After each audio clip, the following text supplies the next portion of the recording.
Bonjour, je vous retrouve aujourd'hui pour une recette de cake au chocolat protéiné agrémentée d'une petite confiture de framboise. Donc on va commencer la recette. Donc c'est on va faire cuire à la vapeur. Donc j'ai déjà allumé le cuve-vapeur. Moi j'utilise le vitaliseur de Marion. Donc c'est un cuve-vapeur qui cuit à la vapeur douce. Donc je vais également tout de suite commencer en mettant 100 g de chocolat noir, donc j'ai pris du 85%. Je vais le faire fondre au bain-marie.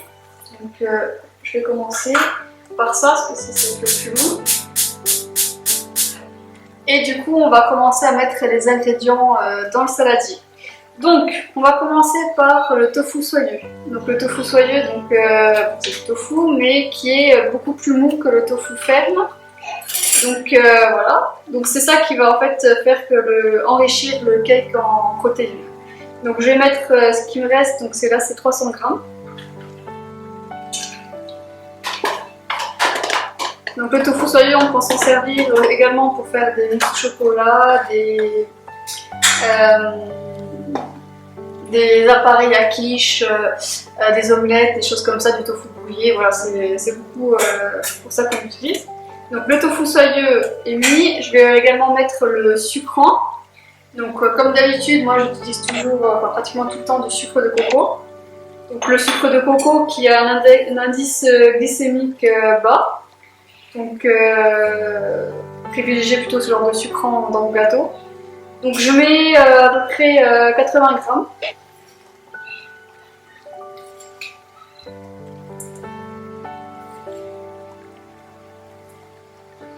Voilà. Ensuite, je vais également mettre du sucre vanillé, donc j'ai une moitié de sachet que je vais mettre. Donc si vous regardez régulièrement mes recettes, vous verrez que en général, c'est comme tout le monde, les mêmes ingrédients reviennent. Donc même sucrant, même type de farine.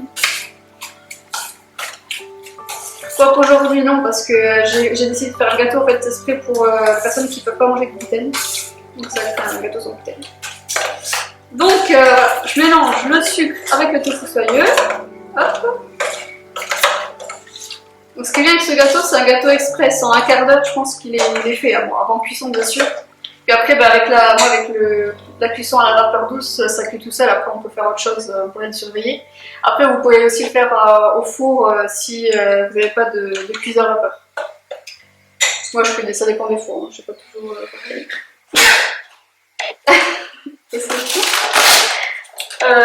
Ensuite, donc j'utilise de la farine de riz complet.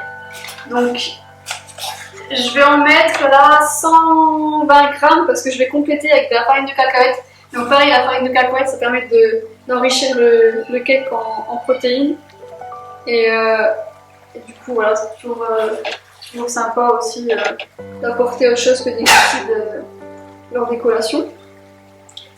120 g pile poil. Et du coup, je vais mettre 30 g de farine de cacahuète. Donc ça, c'est optionnel. Hein. Si vous voulez mettre que de la farine de riz, vous pouvez. Vous pouvez même mettre que de la farine de blé classique. Hein. Après, ça, c'est comme vous voulez. Ça marchera aussi bien. Donc, hop. La farine de cacahuète, c'est sympa. Ça donne un petit goût de cacahuète. Et puis, c'est vrai que du coup, nous, on en mange pas mal. Depuis qu'on a découvert ça. Donc, le principal, c'est de vous faites un petit mélange de farine. Le principal, c'est d'arriver à 150 g de farine. Par rapport aux autres ingrédients que j'ai. Voilà. Je mélange. Donc ensuite, je vais mettre la poudre à lever. Donc je vais mettre la moitié du sachet, donc ça va faire 10 g.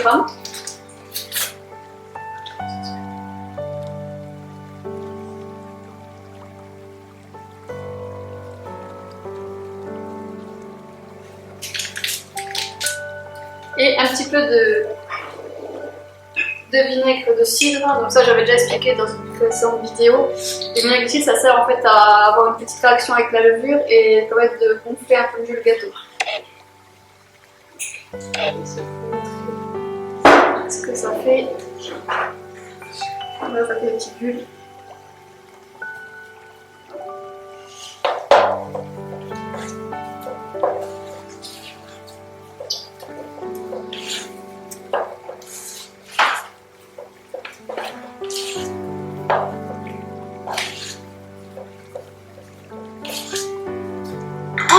Donc en aliments gras, je vais mettre une cuillère à soupe d'huile d'olive et une cuillère à soupe de purée de cacahuète. Donc là on reste dans la thématique de la cacahuète.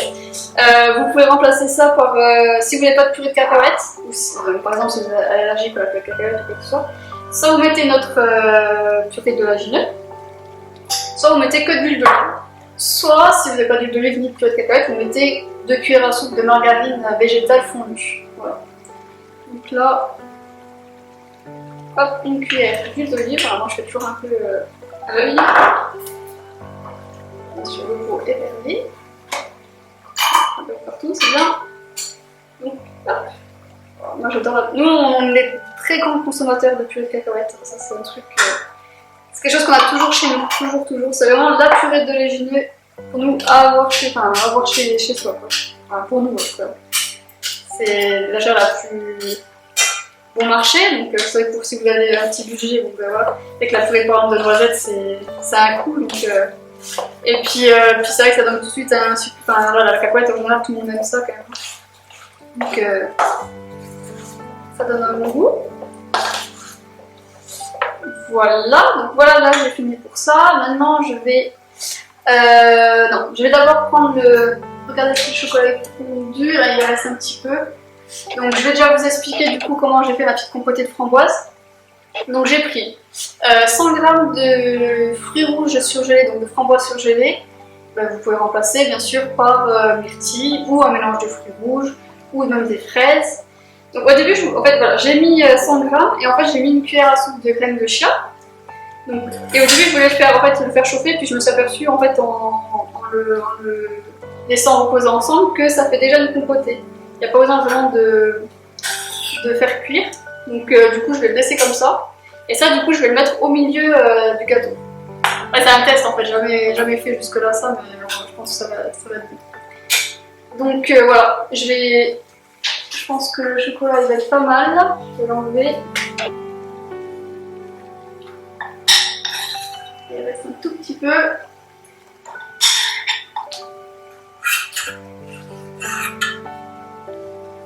Donc pareil, le chocolat, voilà, on met du chocolat 85% de cacao. Après, si vous préférez un gâteau qui va être plus sucré, vous pouvez mettre du chocolat pâtissier classique. Voilà. Et si vous voulez un gâteau qui soit moins sucré, mettez du chocolat plus fort. Après, 85% déjà c'est bien pour un gâteau. Après, si vous mettez un peu plus, ça risque de faire vraiment amer et puis pas très sucré, quoi. Ou sinon, il faudra contrecarrer avec un peu plus de sucrant, mais bon, au final, c'est pas bon. Donc hop. Alors, où ça en est? Et je pense qu'on est pas mal. Je vais déjà enlever la balance.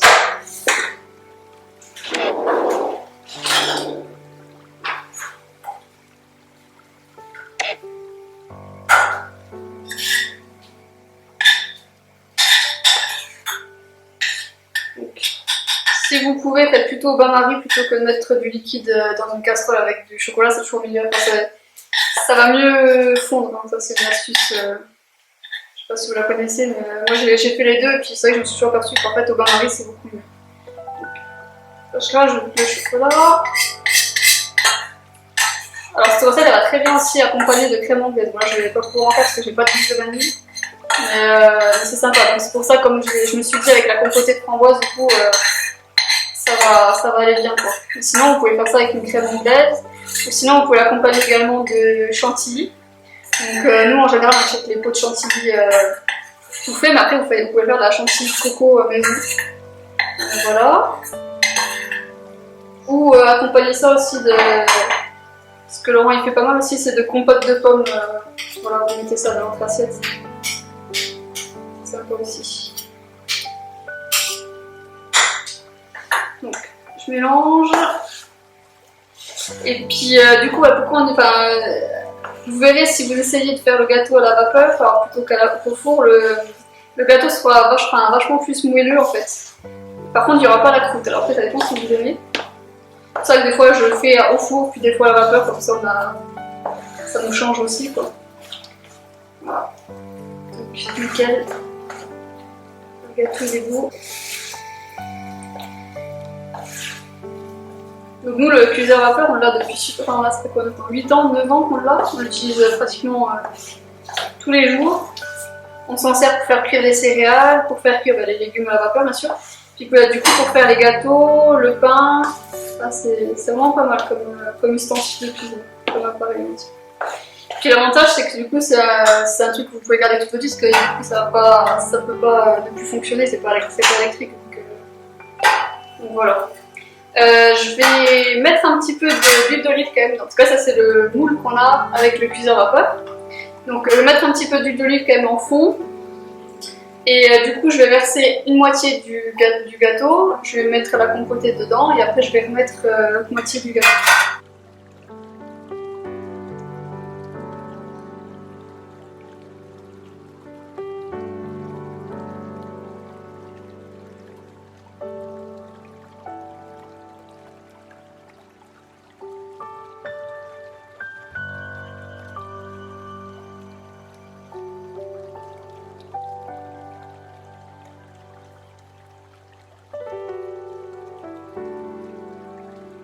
Donc voilà, j'ai fini de remplir mon cake, enfin mon moule à cake. Du coup, alors je vais le mettre au cuit-vapeur quand l'eau sera en train de bouillir.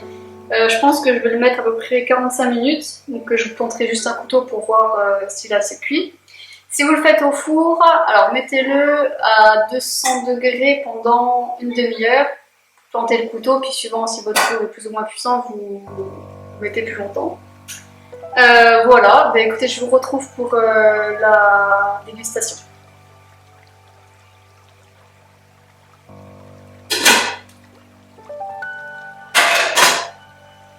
Bon, ben voilà, je vous retrouve pour la dégustation.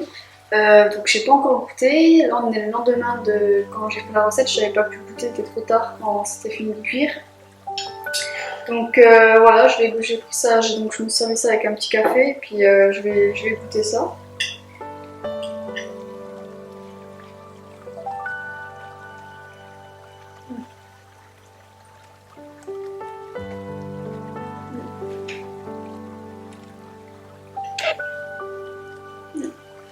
Oh. Avec la framboise, c'est très bon.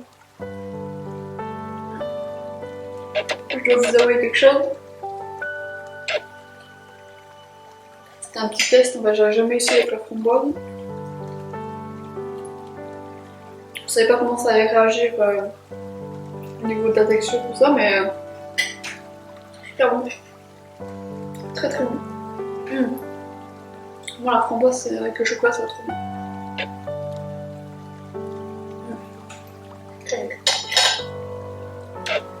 Donc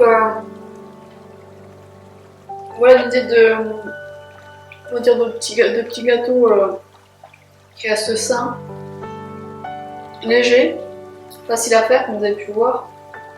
Et comme je vous disais, riche en protéines, mais pas que, hein.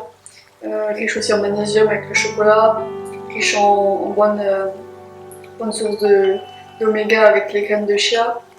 Donc vraiment voilà, c'est des petits gâteaux que vous pouvez faire pour vos enfants. Petits gâteaux que vous pouvez emmener par exemple quand on pourra se repromener, on va dire. Donc vous pourrez emmener en pique-nique. Voilà, je pense que je vous ai tout dit.